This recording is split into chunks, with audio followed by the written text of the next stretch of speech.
I'm not sure if the gorillas touched on it directly, but in my research I came across this number. Women are 3 to 5 times more likely to live beyond 100 than men. Now guys, that sounds like bad news. But apparently at 100, the girls outnumber the boys about 9 to 1. So no matter how big a geek you've been in your life, you're going to get a date.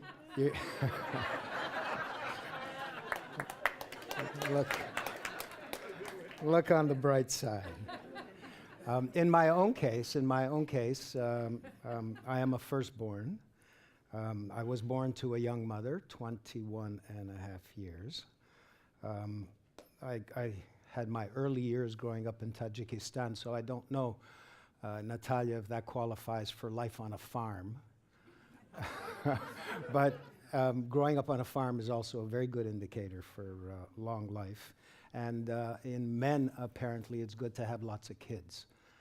People who reach 100 have some of these singular characteristics.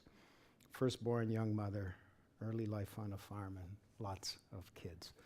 Anyways, all of this is sort of in the realm of theory, and I thought in this overview section it would be good to meet someone who lives in the practical world of issues relating to aging. We're lucky in Toronto to have in our city a world-famous institution called Baycrest. I'm sure many of you know about Baycrest, and we were lucky enough to get the president and CEO of Baycrest to come up here and give us a little talk. Thank you very much, Mr. Reichman. Thank you, Mr. Zeimer. Thank you, everyone from CARP, for inviting me to speak to you this morning. I was told when I was first trained as a speaker, as a lecturer, that by and large, if you give audiences too much information, they're not going to remember it. They'll probably take home about 3 main pearls. Well, the lectures we've had so far have been so rich with information, it's a bit frustrating. But I can tell you this, in the last presentation we heard, the one bullet point I'm not going to forget is that we're not all that different from worms and flies. It's a bit unsettling. But based on my experience raising children when they became teenagers, now I know how true that statement was. So I'm going to talk to you about aging, particularly from the perspective of brain aging, and also give you some insight as to where the science is going and what it tells us about what we might be able to do to mitigate some of the effects of brain aging. Now, I know that as I've gotten older, there have been changes, some of which disturb me, and some of which are not so disturbing. I just accept them. For example, if you had known me 15 years ago, you would have seen that today I have much less hair up here. And the hair that I have is a lot grayer, and now it's turning white. What I've also noticed about this is that I seem to be growing hair in places that have no business growing hair. Losing it up here doesn't bother me. Growing it in inappropriate places does. I also notice that when I get up in the morning, and perhaps you do as well, that as I've gotten into my 50s, I start to experience aches and pains in joints, my lower back, and there really shouldn't be any reason for it other than perhaps I'm just getting older. And there are other changes that all of us experience as we get older. Now let me ask you, how many of you have noticed, along with some of the changes that I'm alluding to, that along with changes that are occurring below the shoulders, you're also noticing some changes up here? How many of you? Show me by hands. Okay. Everybody over the age of 40 raise their hand in this audience. Okay? I counted. Okay? Everybody over the age of 40.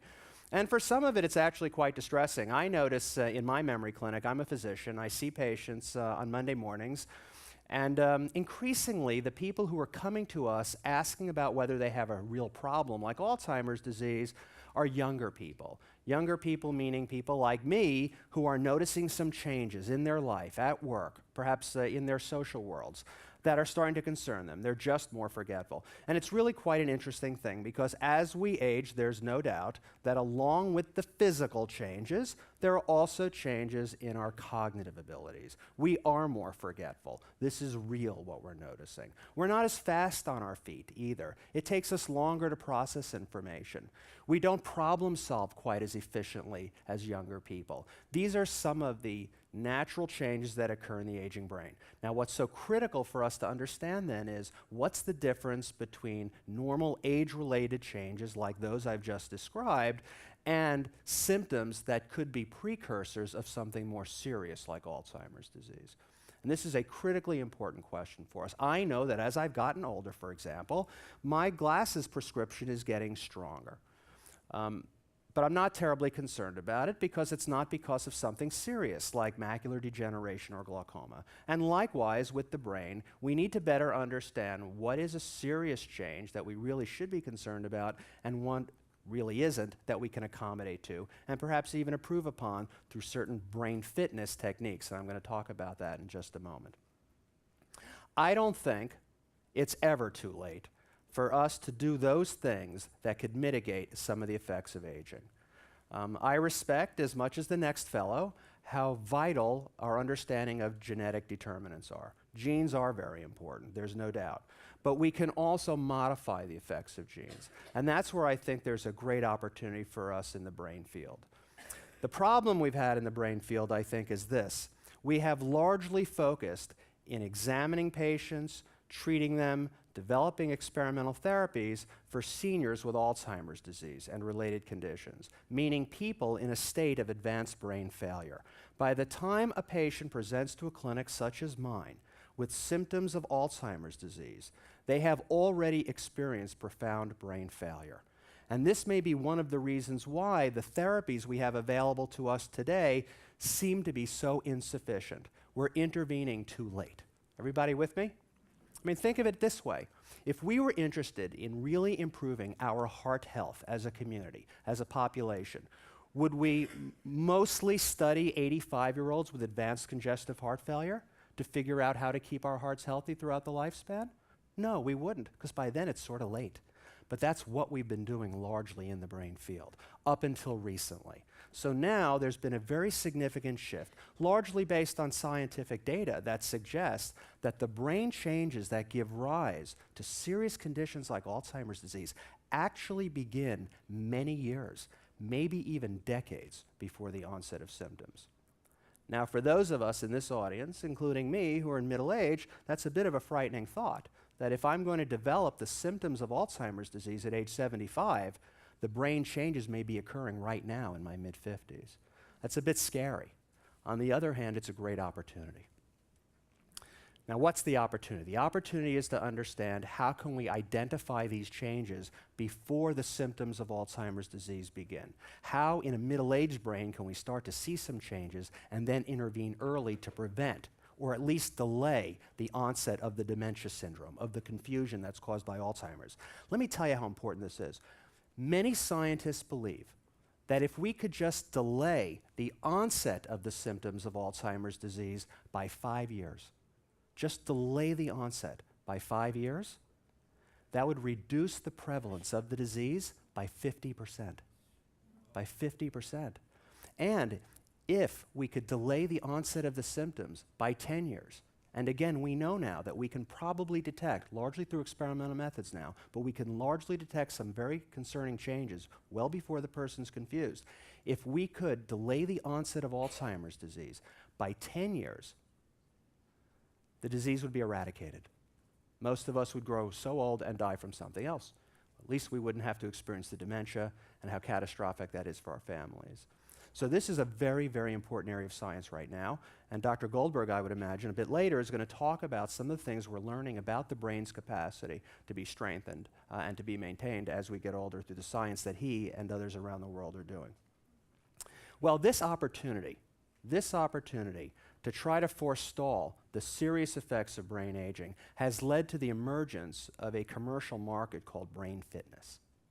And I don't know if you've noticed, but there are all kinds of products out there that are telling us how we can keep our mental faculties sharp. Are you familiar with some of these? From Nintendo's Brain Age to Posit Science to CogniFit, Lumosity. There's a lot of these things.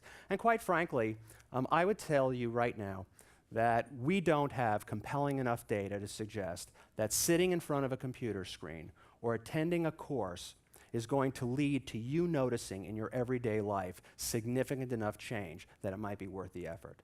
I'm sorry to say that, but right now, all the data really tell us is through these techniques, if we teach you certain tasks and how to do these certain tasks well, yes, you will do better after the training, regardless of what the methodology seems to be. The problem is what's called the transfer effects. Does this transfer to my everyday life? Yes, doctor, I might be better on these tests that you've been training me on, but what's the relevance to my life, right? So for example, if we could train our hearts to be stronger, but we're still just as out of breath every day and experiencing the same degree of angina or chest pain, what's the difference, right? So it has to transfer into our daily lives, and that's a very significant opportunity for us in the field. But with that said, there are very thoughtful people around the world that are trying to develop scientifically valid methods for us to keep our brains healthy and to forestall perhaps the effects of diseases like Alzheimer's disease. Now, I mentioned some commercial entities like Posit Science and Lumosity. I can tell you that here at Baycrest and at the Rotman Research Institute, the nature of some of the science we're doing is to better understand how does the brain's function change with normal aging, how is that different from the way the brain is changed by the accumulation of stroke or by degenerative disease like Alzheimer's or Parkinson's, and what's the brain's innate capacity to be able to recover. And what techniques might we develop to help that brain to recover, or at least to maintain function? This is a very vital area of science around the world, and we should be very proud here in Toronto that we have one of the world's leading neuroscience institutes focused on that kind of thing. In fact, our science has gotten sufficiently far along now that we too have formed a company that's now conducting research studies so that we can translate some of these research findings into scientifically valid approaches to keep our brains healthy. If such approaches cannot be scientifically validated, then we at Baycrest and in our company Cognicity will never bring these products to market. That's not our interest. All right, so what do we know? The first thing we know is that while we wait for the pill that perhaps will forestall the effects on memory and other intellectual functions as we age, that there are data accumulating that tell us there are things we can do. And what's really quite remarkable is that some of the things that we can do to keep our brains healthy are not altogether that different than some of the things that we do to keep our hearts healthy. This is very interesting. For most of the 20th century, it was believed that hardening of the cerebral arteries, the vasculature in the brain, gave rise to senility, right? To what we now call dementia. Hardening of the arteries up here. That was the dominant view for most of the 20th century. And then in the late 1960s, early 1970s, we started to discover that actually many of the reasons why older people were suffering from this confusion, from this senility, from this dementia, was because they had changes of Alzheimer's disease. And so the field's emphasis really shifted all the way over to neurodegenerative disease, to Alzheimer's as the primary cause of senility or confusion in seniors. Well, what's happening now is the pendulum is starting to shift back again, that there is an interaction. There's something important about the integrity of blood flow in our brains, to our brains, and the risk for then getting neurodegeneration, getting the kind of pathological or abnormal changes we see in Alzheimer's disease. So this is why perhaps some of the major risk factors for heart disease, high blood pressure, diabetes, elevated cholesterol, obesity, sedentary lifestyle. We know that these things are risk factors for heart disease, despite what our genes devote to us. So we know that these things are risk factors. We are now identifying that they are risk factors for brain failure too, not just for heart failure. All right. Now the good news in that is that we can modify those things. We have control over those things. Yes, in part using drugs and medications, and I'm trained as a physician. I'm as willing as the next guy to write a prescription. But we also know that writing a prescription is not the ultimate solution to heart disease. It's also making some important lifestyle decisions. And sometimes it's hard, there's no doubt about it. But there's one thing also about me that you don't know. And that is, aside from the changes that have occurred in me physically, in terms of me losing my hair and some other things, if you had met me 10 years ago, I weighed 50 pounds more than I weigh today. Okay, 50 pounds. Okay. I decided, like a lot of people, I decided there is no reason why, as I get older, I can't get myself into the best physical shape I've ever been in my life. There's no reason. We knew for years that you could exercise your body and see the benefits no matter how old you are, and it's absolutely true. And we are believing now that we can do the same thing with the brain, with more advanced science and putting some of this advanced science into action. So what do we know? One thing we know is this: probably the most compelling evidence right now is that physical exercise, aerobic exercise, is vital for healthy brain function. It doesn't mean that it will prevent all cases of Alzheimer's disease. Far from it. The genetic and other determinants of Alzheimer's are powerful, and we do need drugs that we can then use once we detect the symptoms of Alzheimer's before patients become confused within our brains. But physical exercise is very important as we get older. Very important. Keeping our weight down. We heard about caloric restriction. That may be through another mechanism. But keeping our weight down. Midlife obesity also seems to be a risk factor for developing Alzheimer's disease. This is something that we can work on, that we can have control over. Keeping our blood pressures well controlled. Making sure that our cholesterol is being well managed. Making sure that we're being monitored by our family doctors for glucose intolerance or perhaps pre-diabetic states, as well as diabetes. These are things that we can pay attention to and keep track of. And what about nutrition? Might there be a role for nutrition in keeping our brains healthy? Well, there's some tantalizing data. I wouldn't say any of it's definitive, but it does no harm to at least follow what we know today, and that is certain foods are good for our brains, we think, and certain foods are just not so good for our brains. So high-fat diets are not good for our brains. The Mediterranean diet, which I would imagine many of you are familiar with, is better for our brains. Green leafy vegetables, kale, spinach, those kinds of vegetables are high in antioxidants, and we believe those are good for our brains. Tomatoes that contain lycopene, berries, blackberries, blueberries, we believe that these are pretty good brain foods. The kinds of meats that we eat also might be important, particularly fishes.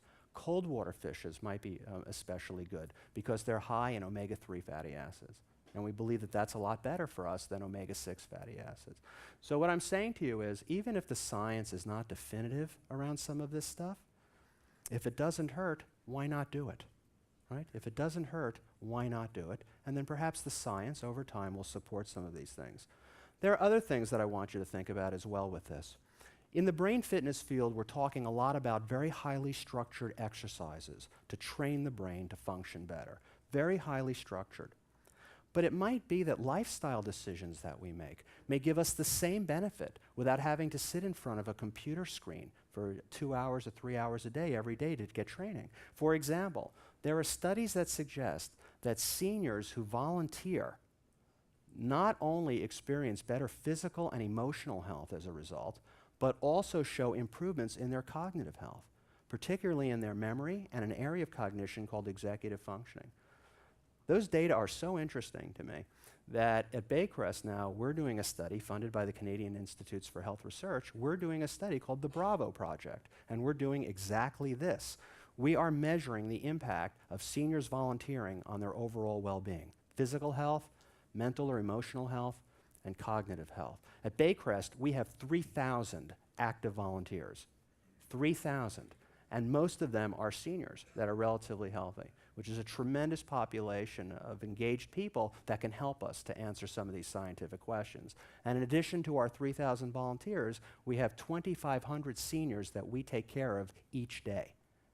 2,500 a day we take care of it at Baycrest. Half of them live at Baycrest, the other half come onto the campus for a portion of the day. So there's great opportunity for us to put in place these kinds of lifestyle things. There's evidence to suggest that seniors who engage in autobiographical writing or who attend theater workshops and learn about theater and acting also then manifest as a result improved cognitive functioning. Isn't that something? Seniors who are more socially engaged, that are not as isolated, not only are happier, obviously, but have stronger memory and executive functioning, their ability to plan, organize, strategize, take care of their needs. These things are not magic pills we have to wait for. These are things we can do today. And that's my message to you, that we can control some of these things. We can. Of course, we're all excited about the promise of science and pills and other techniques that can help us over time. But what I'm saying is right now what's really critical is we make the most of this blessing of being here on Earth, and we put this time to the best possible use to extract well-being. And that means keeping our bodies as well as our brains healthy. Thank you all for your attention.